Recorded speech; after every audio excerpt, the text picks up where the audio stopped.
Some of the statues from ancient Egypt reflect something very important about who they are and where they come from. For example, this is Hatshepsut, a female pharaoh, and clearly she is well represented in history, well written down, and we know everything about her. And the headdress gives away that she's a pharaoh. Now, this is Taweret, who has the same name as the hippo goddess, but this is definitely not the hippo goddess. This female character is standing in a male position with her arms holding one of those flowers that the pharaohs usually hold, although it's also held by youthful boys to resemble their youth. Perhaps in this case, that's what it's supposed to represent. Usually, females are standing with their legs right next to each other, but she is standing with her leg in front, representing the pharaohs. Now, of course, this person is not famous for a couple of reasons. One of them is because it's not even known exactly when this was built and how exactly her life was. It's possible that she was even dead by the time that this statuette was built. Now, the thing about this is that it's a little bit different than all the other representations of females, but you can almost see everything that is similar to other representations of females. The writings, obviously, at the back reflect how, I guess, detailed they were, the person who made this, and they assume, based on where I got this from, they assume that it was commissioned by her mother, and it's possible that she did this because she had already passed away. Now you can see that she's standing in the position that is usually typical of males. Almost, some people say it's like a working position because you see some females who are standing like this, but they only stand like this when they're working, not just standing. In my opinion, it's a walking position, but that's not that important. Another person who is reflected in a strange way is this one. This statue, wrapped in linen, is actually one of the most confusing that I have because instantly it makes me think of the Kingdom of Congo. Not to bring that up every single time I make a video, but yes, it does remind me of that. You can see that this man, is standing in the exact same position as that female, except he's not grabbing his chest. And here, of course, we have the female who's in a walking position, but this is because she's actually working.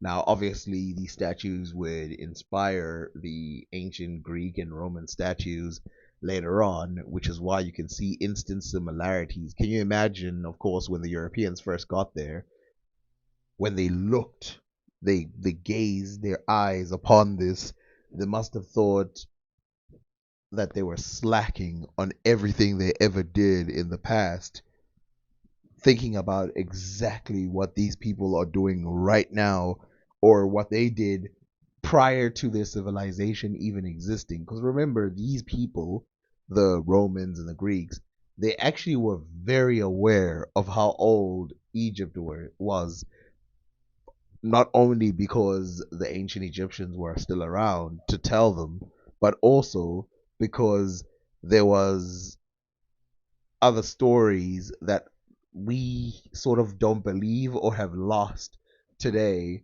that are referenced in pieces. For example, we have stories about pharaohs living ridiculous lengths of time, which I don't, I'm not going to get into that right now. But basically, we have people like Herodotus, we have people like, all the rest, Homer, all these people who talk about these incredible people from the past.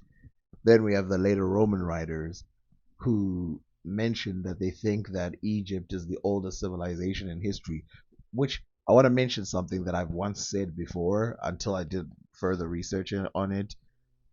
I once said that the Sumerians obviously had writing earlier than the Egyptians. I actually checked it out, and that's not true. It's actually thought that the Egyptians might have writing earlier than the Sumerians, which would flip everything on its head. Now, the earliest of them all, so in Egypt you have something from like 3000 something, I forgot, like 8000, 3000, 8000 BC, 800 BC or something, and it's like a vase. I can't find it now, but it's like a vase with some lines on it, and then that zigzag pattern that represents water. And it's even thought that even at that time that the language maybe didn't even work exactly the way it does today or back then. But then you look at the Sumerians and it's slightly after that. The Chinese language is kind of a outsider relic by itself because firstly it didn't adopt the alphabet, and then secondly it has its own sort of old things which come back about a few hundred years after the ancient Egyptian with the oracle bones and stuff like that, or divination bones, or whatever you want to call them. But the thing that's curious about it is,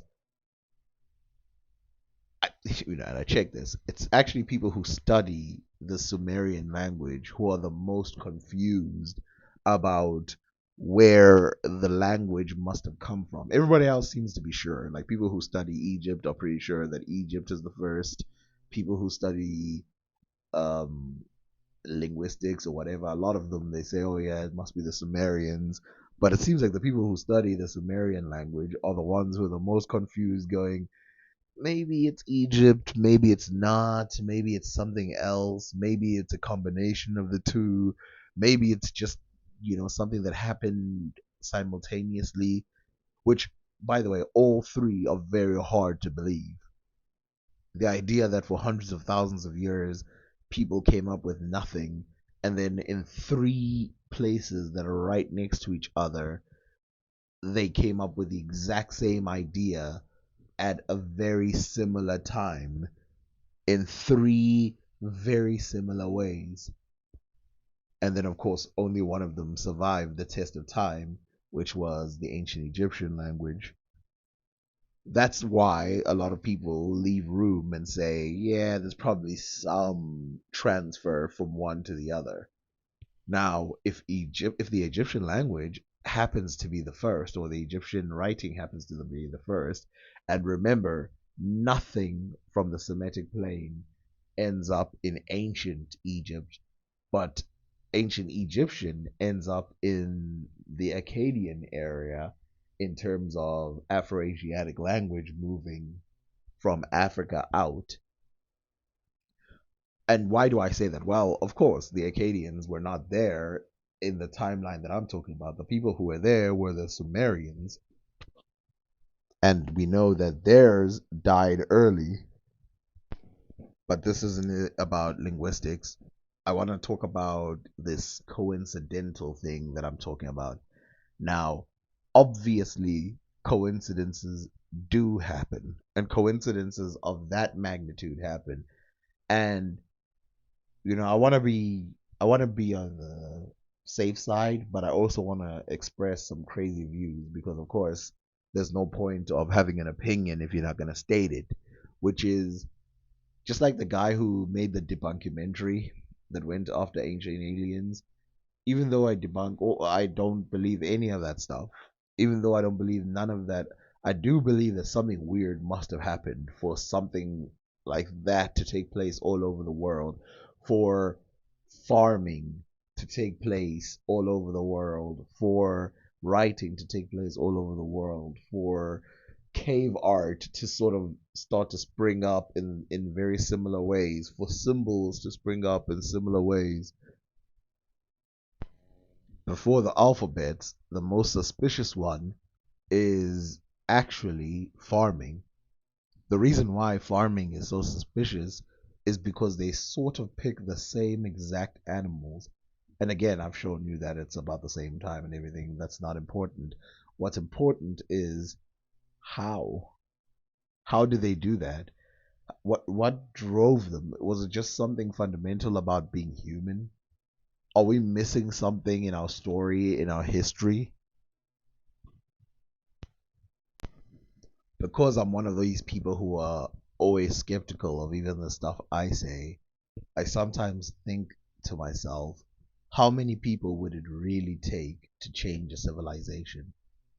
Could an entire civilization change simply by one person ending up somewhere else? For example, would it take only one mission from Egypt to Sumeria so that it wouldn't even be genetically reflected in their history, but the entirety of their civilization could be birthed by the Egyptians?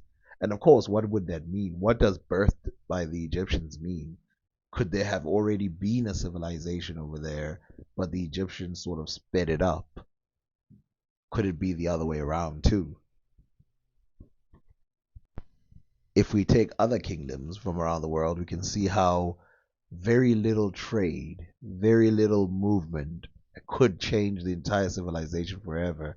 Oh, yeah, there's something that needs to be said about Egypt and how, books were way easier to make in ancient Egypt. I think I'm going to make a video about this later. Books were way easier, or writing paper was way easier to make in ancient Egypt than it was in the Middle Ages and stuff like that. And so the idea of paper spread very fast, paper called papyrus spread very fast from the Egyptians to the Europeans to the Middle Easterners. But in the Middle Ages, it sort of slowed down. And what we think of as most people not being able to have writing materials and books and stuff like that is actually more of a result of later periods than ancient periods. But that's a video for maybe next time. If you're paying attention, you're probably thinking you're going all over the place. What is your point? My point is basically I pay attention mainly to the large arcs of history. When I try to pay attention to the smaller things, that's when it starts to contradict the information of the larger one, where at least it's harder to place the information into the right boxes. It seems like small events are actually more revealing than large events. For example, Flinders Petrie, a racist from the past, but he did great Egyptology to some degree. He was the first to recognize this proto-Sinaitic script, and I remember thinking at the time that we didn't have that much detail because I looked at the large arc. I was looking at how it moved from one country to another, but then I went and checked, and in the exact location where they say the proto-Sinaitic script was, they have the name or a name of someone who was in charge in that area. And so instead of having no information, which I don't know why I didn't think of this, instead of having no information about who might have sent the writing to Canaan, which is where the people came from, the people who created the script, they actually have a lot of information about those people. And so that's basically my main point, is that we need to start focusing on the smaller detail.